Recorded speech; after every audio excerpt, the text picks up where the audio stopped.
Did you know that the right ultrasound tools can reduce exam times by up to 30%? That means more efficient scans and happier patients. As a sonographer, you know how crucial it is to have the right tools at your disposal.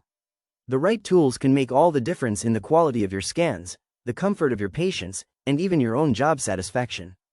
Think about it, with the right tools, you can work more efficiently, accurately, and with confidence. But let's be real, we've all been there, struggling with subpar equipment, trying to make do with outdated technology, or feeling frustrated when we can't get the image we need. It's not just about the tech itself, it's about how it impacts our work and our patients. The truth is, having the right tools isn't just a nicety, it's a necessity.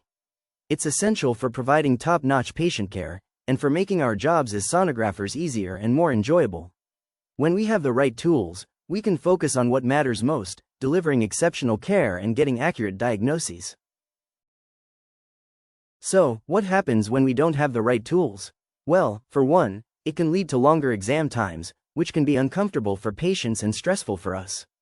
Inadequate tools can also lead to decreased image quality, which can make it harder to get accurate diagnoses.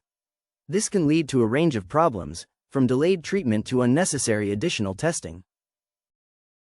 Inadequate tools can also cause physical strain on us sonographers. When we're using equipment that's not ergonomic or user-friendly, it can lead to fatigue, discomfort, and even injury. And let's not forget about patient experience. When we're struggling with outdated equipment, it can lead to a longer, more uncomfortable exam experience for our patients. This can cause anxiety, discomfort, and even lead to a negative perception of the medical field as a whole. But it's not just about patient experience. Inadequate tools can also impact our own job satisfaction. When we're working with